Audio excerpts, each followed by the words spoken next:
Today's sponsor is Advancement Courses. Stay tuned at the end of the show for a special coupon for 20% off any of their grad level professional development courses. Today in episode 326, we talk with expert Barbara Blackburn about motivating struggling learners in summer school and in class every day. The 10-Minute Teacher Podcast with Vicki Davis. Every weekday, you'll learn powerful, practical ways to be a more remarkable teacher today. Today, we're talking with my friend Dr. Barbara Blackburn about her book, Motivating Struggling Learners, 10 Ways to Build Student Success. Barbara, how do we start when we have those students who are struggling? Because we're actually coming up on summer school, and some teachers are really going to have those kids who have struggled all year long, and they're going to think, you know what, how is a couple more weeks going to make a difference? How can they reach those kids? You know, it's hard. I think the first thing that you have to remember is that in a couple of weeks, there's going to be a limit to how much you can do. So don't beat yourself up if you're not perfect with it. What I do think, though, is that we can make progress. Really, the foundation of motivation is getting to know the students. And it's not getting to know them just so you can say you know who they are. It's getting to know them so you can tap into their motivation. We often say, this student just isn't motivated. Well, everybody's motivated. They're just not motivated by what we want them to be motivated by. That's different. Students, well, adults for that matter, but students are motivated by two things. They're motivated by value and by success. So we need to get to know them so that we can meet those needs. So with value, how do we help them see the real life connections? How do we provide activities? Because students see more value in activities more than sit and get. With success, how can we tap into ways that they have already been successful and build on that? And what can we learn about how they have failed and help them circumvent those things? If nothing else, you've just got to spend a little bit of time on the front end doing some things to get to know them better so that you can then enhance their motivation. And my frequent listeners are going to know what I'm about to say, which is you have to relate before you educate. That's what happens first. I love it. Okay, what's our next way? The next way is then to attack those two issues. It really is. It's to say, let's start with success. It's to say, what am I going to do as a teacher to remove all of the stumbling blocks to success for those students? If the stumbling block is their own feelings of failure, then one of the things I'm going to do, and I'm not going to take long, I'm going to take 5 minutes for this, is I'm either going to let them write it or I'm going to let them record it onto technology, or I'm going to let them just tell me, but I'm going to have them list all of the ways that they've been successful. And if they say, I haven't been, then I'm going to say, I'm sure you have. And I'm going to guide them with a couple of questions and get them there. So I'm going to have them list all the successes and put that somewhere. Again, it can be technology-wise and recorded, but I'm going to have to put it somewhere where they can revisit it. Then I'm going to talk about, now you've been successful when you did this. This is very similar. Let's keep doing it. I'm going to build on the successes they've already done. The other thing I'm going to do is I want them to catch a vision for success. This really works with everybody third grade and up, Vicki. It's when I do workshops, it's one of teachers' favorite ideas. I'm going to have them, and I'm going to probably do this the first day. I'm going to ask them to write a letter to me. They could write a letter, draw pictures, make a list, whatever they want to do. But I want them to imagine it's the last day of summer school. And I want them to tell me why summer school for them was good. Why were they successful in summer school? And that's not only going to build a relationship with me, it's going to help me figure out what to do to remove those obstacles to success. Yes. So that's the second piece I'm really going to focus on. Catching that vision is so hard because some kids who struggle, they just don't have hope, do they? Right, they don't. And so if they're stuck, I'm going to have a handy-dandy little list of some ideas that they can have. And what I'm going to use the vision letters for is really to talk to them. And I may do it in a large group, a small group. I may grab some kids individually, depending on what I'm seeing. Those that have no hope, I'm probably going to pull them and try to grab a couple of minutes with them. But I'm going to talk to them about how, you know what, we can make this happen. because we're going to do this together. Because oftentimes they have not felt like anyone has really been in their corner. And that doesn't mean they haven't had good teachers.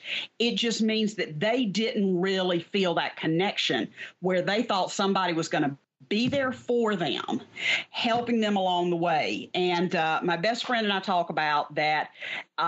We do a lot of believing in kids. We believe kids are going to do better. But we talk about that sometimes believing in a student is not enough. Sometimes you also have to believe for a student. And you really have to get them to come along for the ride. Okay, so what happens when you have those teachers who are working with the struggling learners and the teachers don't feel like they have any hope because the teachers are exhausted? How can they change their own attitude? Because here's the thing, that we have to have passion. We have to have excitement. We have to have belief. We have to have all these things. But sometimes the teacher might say, you know what, I don't know if I can do this. This student just has so many issues. Yeah, it's interesting because motivating teachers is just like motivating students. You've got to tap into value and success. With teachers, when I talk about motivation, it's, all right, how can you keep yourself motivated? Because nobody else is going to do it for you. So one, let's tap into your value. They should write a vision letter to themselves about why summer school was successful. What did they do? What happened with the kids? What made it the best summer school experience they'd ever had? They need to do that. They can revisit that. I suggest that they do the same thing, that they make a success list. List every student you've ever taught who struggled that you helped turn around so that you can remember that you have done this before and keep that vision in place. That also feeds into the success. Remember, you've been successful. And, tapping into those two things and making a list of what do you know has worked? Because summer school is not necessarily the time to say, ooh, I've never done this before. Maybe I'll just try this. I mean, sometimes it is, but I want to go with some things that I know work. As long as it's not drill and kill, I don't want to do that. But I do want to try to do some things if I know that interactive reading works. Even if I don't feel like I've got time for it in summer school, it's an important thing to do. If I know that playing games with vocabulary leads to a deeper understanding, I need to do that. What I don't need to do is fall back on worksheets and them just sitting and being passive learners so that I can get through everything. And I don't necessarily need to, and it's not that I don't like the latest, greatest new things, but when you've got a limited amount of time with kids, I sort of default to do what you know works. Absolutely. Very and much then that so. keeps you motivated.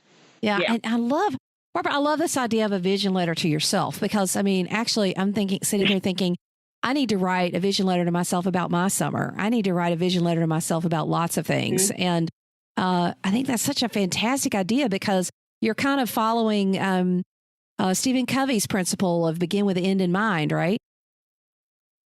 Yeah. And I actually do that activity when I'm working with teachers because usually I'm talking about rigor and motivation.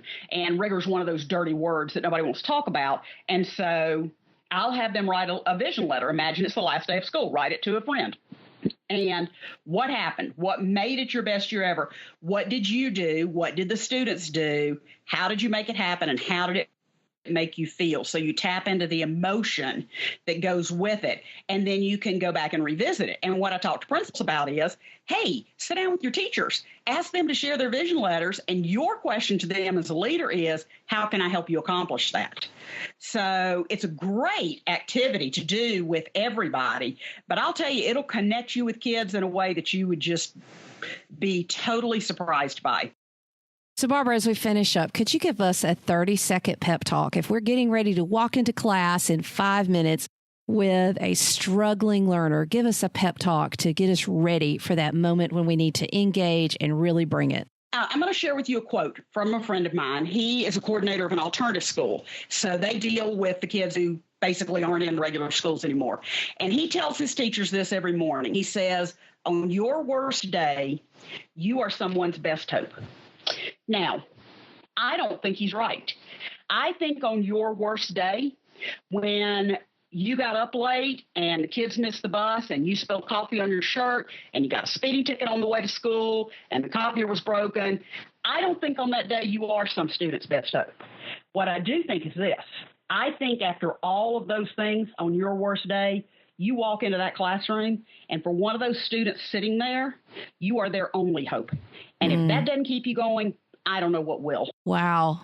Well, let's get out there and let's help the struggling learners, because honestly, teachers, there are some kids that could sit alone in a room with a book and they can teach themselves, whether we're there or not. Maybe we can help them learn a lot more. We can help them be excited, but they could teach themselves. And then there are those kids that without us, they truly do have no hope. Thank you, Barbara.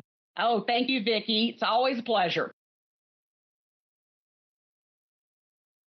Need some great professional development? Today's sponsor, Advancement Courses, has more than 200 graduate-level online professional development courses for K-12 teachers. You can take these courses for continuing education, salary advancement, or recertification. And these courses have us teachers developing tangible resources to use in our classrooms immediately. Go now to advancementcourses.com/coolcat and use the code COOL20 at checkout to get 20% off any course. With this coupon, a 3 grad credit course is only $359. So go to advancementcourses.com/coolcat to learn more and use the coupon code COOL20. Never stop learning.